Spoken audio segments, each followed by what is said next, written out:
Action!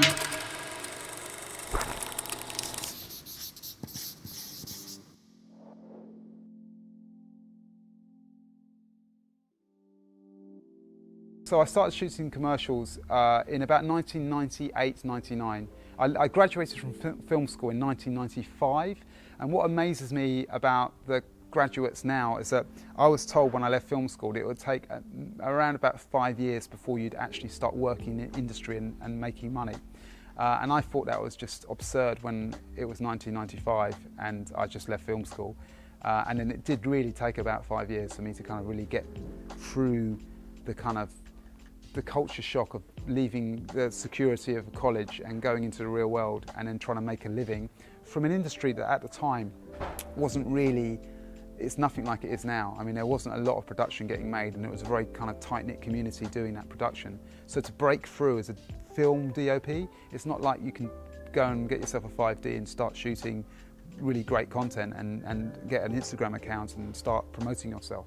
Back then, you'd have to find an agent, and an agent would only take you on it as you shot a few really great, or something that was noteworthy on 16 or 35mm film.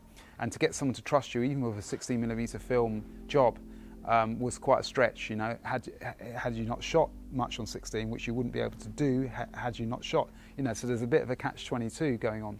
So actually, I started in I left film school in 95, and I started doing a bit of kind of assisting work as a focus puller and a loader. I wasn't particularly great at either of those jobs, and I was always very interested in doing something more artistic and less technical. I was more interested in the lighting side of things, as you've probably gathered by now. I'm quite interested in that. So yeah, it took a few years before I kind of really found my pace. I think I shot my first commercial in 1999, and then by 2000 I was pretty much shooting regularly.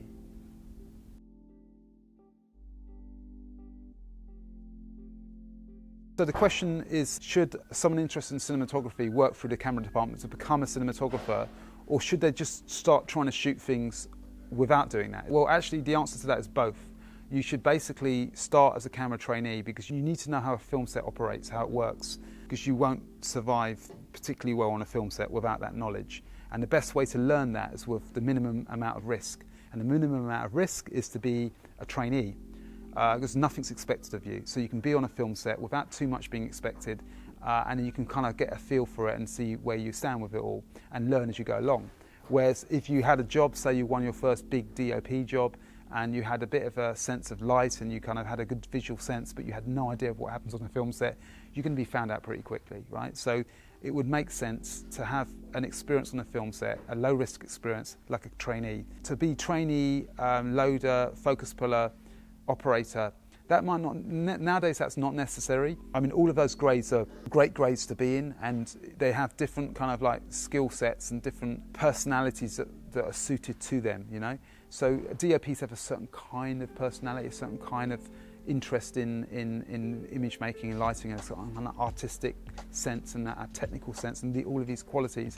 I'd say the camera department focus pullers probably are weighted a little bit more on the technical side of things. They're kind of more interested in the technical aspects of filmmaking than they are the artistic aspects. So, I guess it's kind of working out who you are, and if your aspiration is to be a cinematographer and you have that really strong artistic drive to be that, then I'd say get some experience on a film set and then start, as soon as you can, start trying to shoot your own stuff.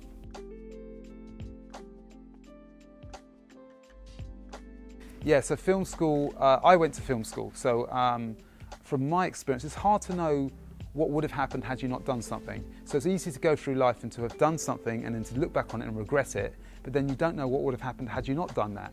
So I look at it now and I think, well, maybe I would have learnt as much as I learnt at film school had I not gone to film school and just done some short courses. Because I went to film school and I went to the London College of Printing, and I didn't actually have a cinematography tutor in my course for the first 2 years. And the third year, this lady turned up who was a bit overwhelmed with the amount of questions I was asking, and at times she would hide from me because I was asking too many questions. Knowing what I know now, I would say the benefits of film school is firstly that you're in a community of people, you're in a group of people that you kind of you have that experience together, and when you come out into actually the real filmmaking community, you have that support structure around you, and that can be very helpful.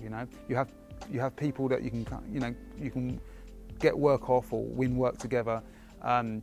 You have people that you can borrow or lend, hire equipment off each other. So you have this kind of structure, this sort of community, and that can be very, very beneficial.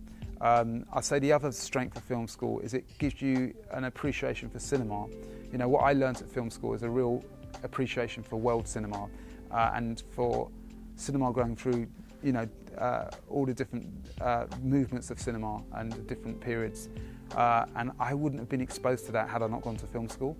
But then that is something that you can pretty much learn by going, go to the BFI and look at Mark Cousins' The Story of Film, and certain things that you can get a few books on cinema, and you can probably teach yourself that, to be fair. So I'd say the community is probably the most important thing in film school.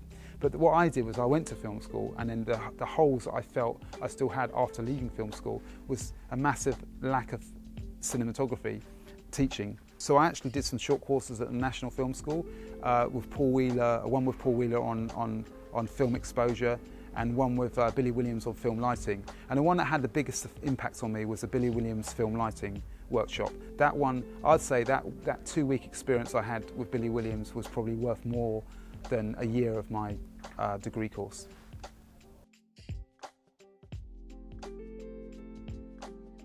So one answer to that question is it takes about 10 years to get really on top of your craft. As Malcolm Gladwell said, 10,000 hours to kind of master something. Yeah, so one answer to that question is it took me 10 years. The other answer is really, I never really felt kind of confident. I knew everything I was doing, and in a way that's a positive, because I think it's important to kind of keep a slight kind of freshness to what you're doing. I'm always surprised by what light does, and I'm always kind of learning on the job, and I'm always kind of feeling like I'm on the edge of something, and that's a good place to be. It's like being a stand-up comedian and having an audience, and the stand-up comedians that are really good say that they don't want the whole audience to be laughing. They want a third laughing, a third moving their seat uncomfortably, and a third kind of not getting the joke. Do you know what I mean? So it's kind of like you want to be on the edge of what you're doing.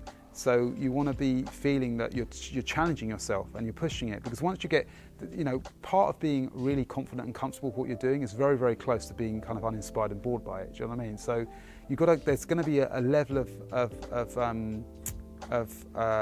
stress or a level of anxiety that you're going to have to kind of get used to, and you're going to have to just sort of work with, because that's actually your friend. Being too comfortable in a situation is not good necessarily.